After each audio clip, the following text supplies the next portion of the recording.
Well, hello and welcome to Binge Watch, the podcast where we take a look at the hottest new TV and film releases on streaming television platforms. I'm Hannah Fernando, the group editor of Woman and Woman at Home magazine. And I'm Ian McEwen, writer on TV and Satellite Week, What's on TV and TV Times magazines. And today we're looking at the new releases that will be available from Friday the 1st of March 2024, including Rob Beckett's new TV-themed panel show on Sky Max and Now TV, and Andrew Garfield in the true crime ITVX drama Under the Banner of Heaven about a shocking religious murder. And we'll also be checking out the brilliant Noel Fielding's completely made-up adventures of Dick Turpin on Apple TV, and a slacker comedy called Things You Should Have Done on BBC iPlayer. But first, Ian, what is in the news? Man of the moment in awards season, Oppenheimer's Cillian Murphy will star in the Netflix film Steve, about a head teacher with mental health problems working at a reform school for troubled students. What else is in the news, Hannah? Well, Apple TV Plus's conspiracy thriller Prime Target will see Leo Woodall play a maths genius researching a pattern in prime numbers. Yes, of course he has, which would change, or could even change, the world. We've all been there. We're going to start on ITVX with a new true crime drama. It's called Under the Banner of Heaven. And here's a clip. This stays between us. This case I'm working on is a double murder. So far, what we've found isn't pointing outward. The evidence points to things and to beliefs that I have only ever heard whisperings about. So in Salt Lake City, Utah in 1984, 24-year-old Brenda Wright Lafferty and her infant daughter Erica were brutally murdered at a crime that sent shockwaves through the Mormon community. And this is based on a book about that crime by John Krakauer, a non-fiction book. It's now been dramatised. It's a 7-parter. It was shown on Disney Plus a couple of years ago, Hannah, but I don't recall us previewing it then. It stars the fantastic Andrew Garfield. I think of him as America's Matt Smith. Of course, he was Spider-Man quite a long time ago. He's got very good hair, and he is a safe pair of hands as far as I'm concerned. He plays Jeb Pyre, who is a God-fearing father of 2 and also a detective. He's a devout Mormon, and he is assigned to the case.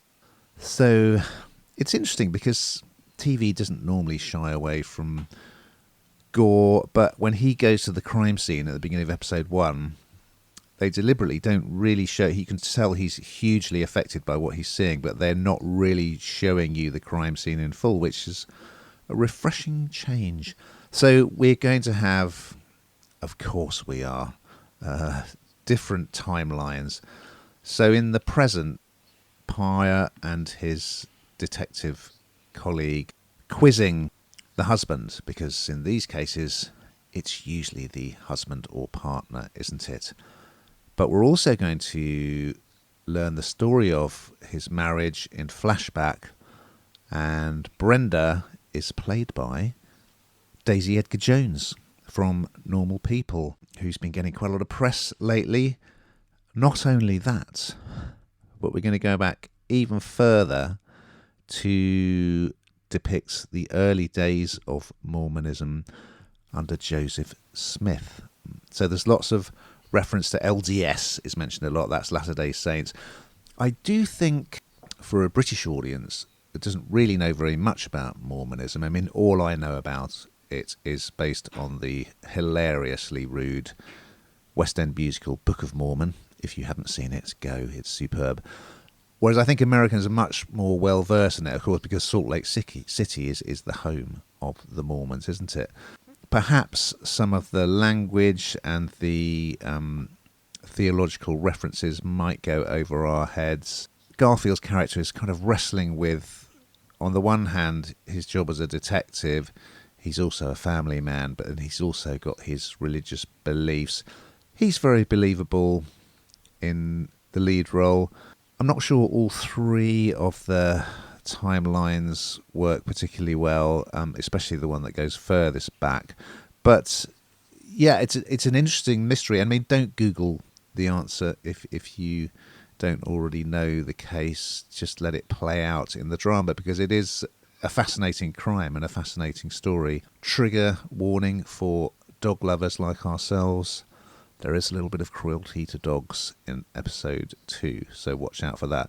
But yeah, I thought it was a decent true crime drama. Enjoyed episode 1. What did you think, Hannah? Yeah, I mean, I agree with you. I mean, it is good, and I think that a lot of stuff will go over people's heads because, as you say, we're kind of not as sort of au fait with kind of Mormonism in the same way as, you know, the US is, I guess. But it is a bit grim. I know you say they stop short of showing the bodies, which is, yeah, they do, but there's a lot of blood, isn't there? And it is quite and you say that the cruelty to animals, I struggle watching stuff like that. So for me, you know, we use this word trigger quite a lot, but I think it is quite triggering and it is quite hard to watch in places, albeit interesting. I hadn't actually read the book, and I wonder whether I'd actually prefer the book in that, you know, that sort of lack of visual horror. I don't know that it would make it better, but somehow more palatable. So I might try the book. We move over to BBC 3 and BBC iPlayer for a new comedy called Things You Should Have Done. And here's a clip. It's your parents, Lucia. They have unfortunately passed on. Well, do you know if they're all right, or...? The house goes to my daughter Lucia on the condition that she completes the list of things I've written down. How come she has to do things that you've written down?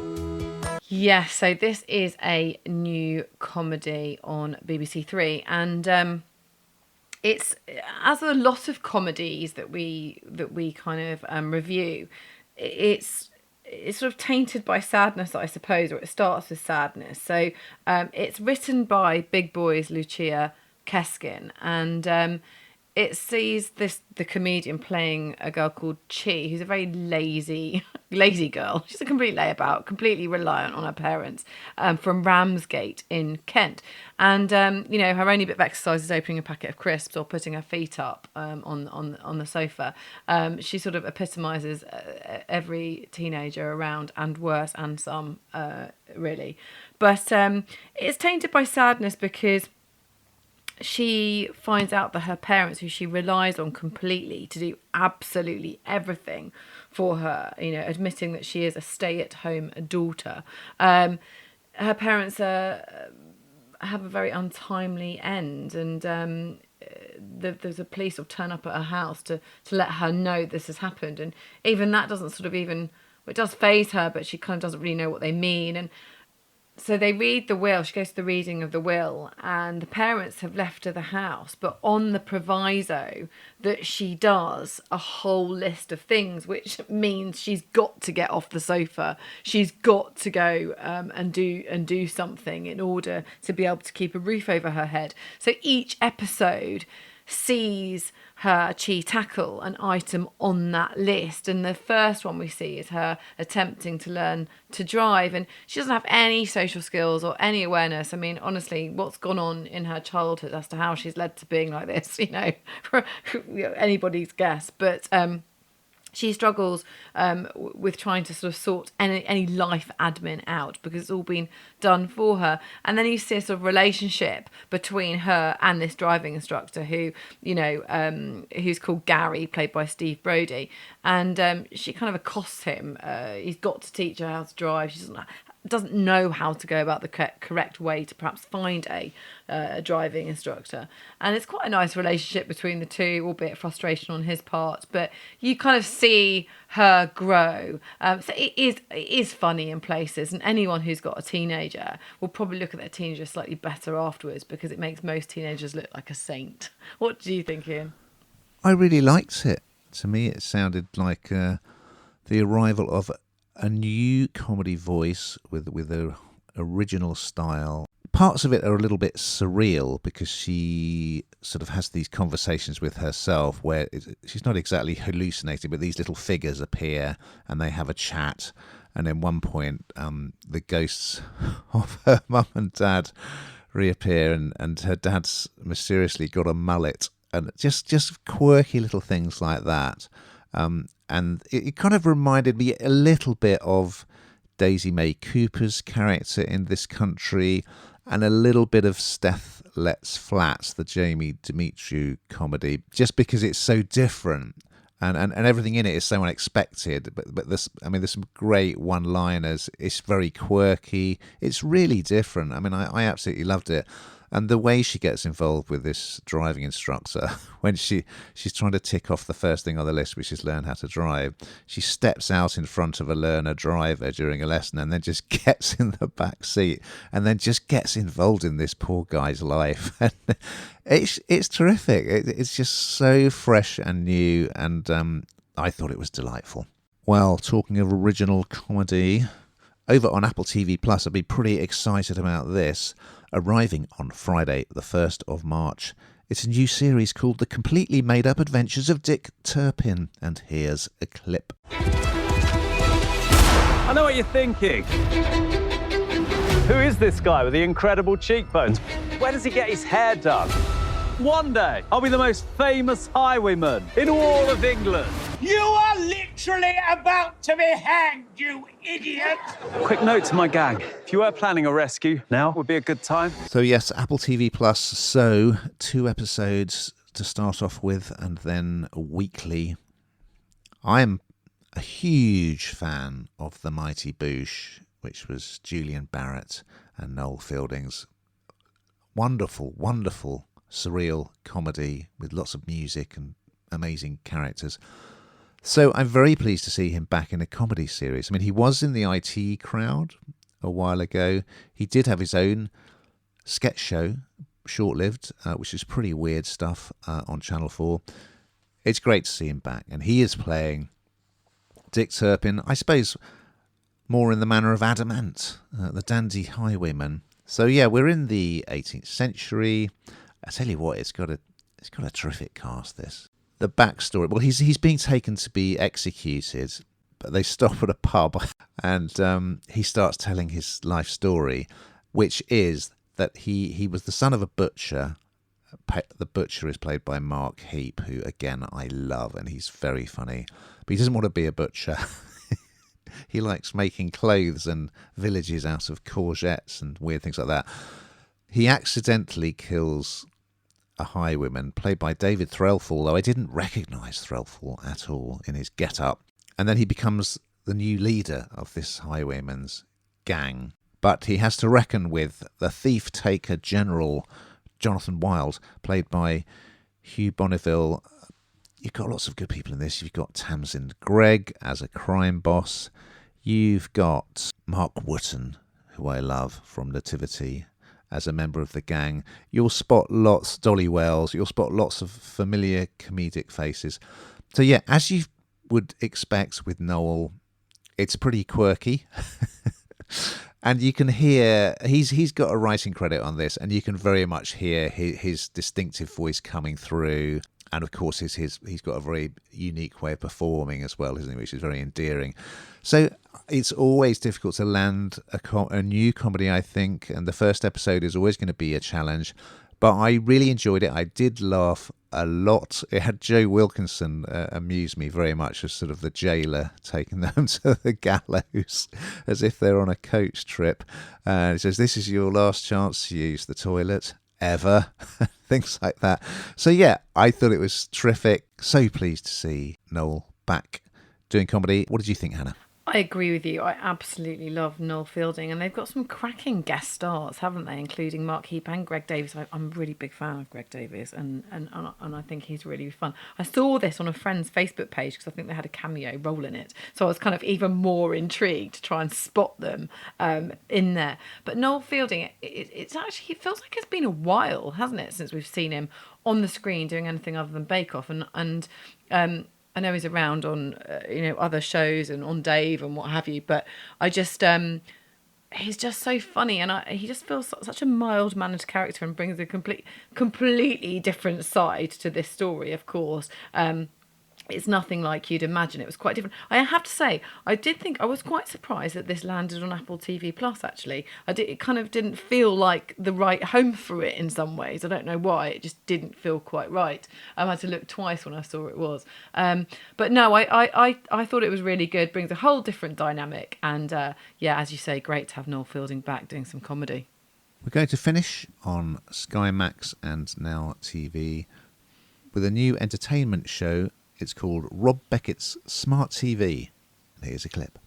Hello, Rob Beckett here with Josh Widdicombe and Alison Hammond. We're celebrating our new panel show called Smart TV that's going to be on Sky Max.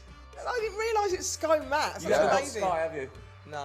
I'm getting it though. Oh, yeah. I work for Sky, man. Of course I'm getting it. Yeah. Hello. It's the only reason she's doing the show. Yeah, so this is from the makers of Nevermind the Buzzcock, so it should be good, shouldn't it? But basically, Beckett, he hosts 2 celebrity teams, and then their captains. So one of the captains is Alison Hammond, and the other captain is Josh Widdicombe.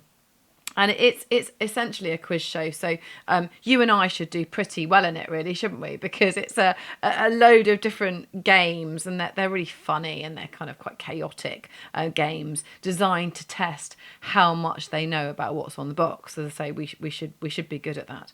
And they're joined by different people each week, and it's good because I think we're kind of entering that period, aren't they? We've got Saturday Night Takeaway on. It's that sort of family period. It's that time of the year where it's a bit miserable and not a lot going on. And it's a run of kind of quiz shows and things that everyone can get involved in. And because of the shows that they're talking about, whether it be, Gogglebox or Mastermind or whatever it is, you're kind of instantly into it and watching it, and there's something for everyone. So I absolutely love quiz shows. I think they're great. I think they're good, as I say, for the whole family. And I mean, Josh and Alison work pretty well together. We know Alison, she's absolutely everywhere at the moment, isn't she? And she brings a lot of humour and fun to it, and Josh is very funny. So I think they're kind of the mix of people works really well. But I think that the players, that everyone really wants to win. There's a real sense of sort of camaraderie in the teams and a desperation to actually get to the winning post. But I thought it was good, and I think it's a time of year when we need more quiz shows. Yeah, there haven't been that many shows about TV on TV, have there? I mean, I suppose you could argue Gogglebox is about TV. And TV Burp was brilliant and hugely popular. I should like this, I guess, but I am a bit fed up of seeing the same merry-go-round of people either presenting or captaining or guesting on this sort of comedy panel show. And you have to say that Beckett and Widdicombe and episode 1's guest, John Richardson, are prime offenders in that regard. They're just always on these shows. And it starts off as a very lengthy introduction of each person. And John Richardson, at one point, we're quite a way into the show, and he says, I thought this was supposed to be like a TV quiz. And he's right, because it's just really a chat, which is very entertaining. I mean, they're all good value. It's perfectly entertaining. It's not really a quiz about TV, though. That once they get into the TV stuff, they're just kind of guessing what happens next on, I think it's Big Brother or something like that. So I can't really see the need for it. I think people like Widdicombe are already doing, and Beckett, are already doing way too much of this kind of stuff.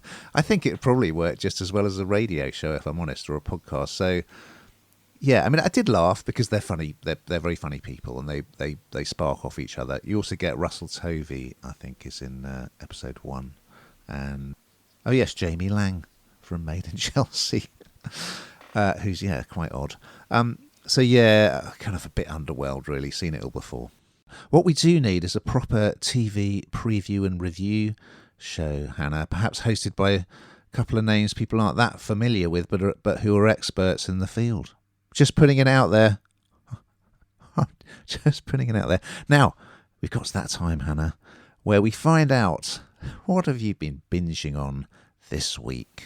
Well, like I've already mentioned in this very podcast, Saturday Night Takeaway, of course, absolutely love it. It's the last one, so I'm totally watching it. It feels, it's like Noel Edmonds' House Party all over again. It's just brilliant. And also, I've gone back to The Crown. I keep saying this, but I'm just really sluggish through this last series, but I'm determined to finish it. How about you?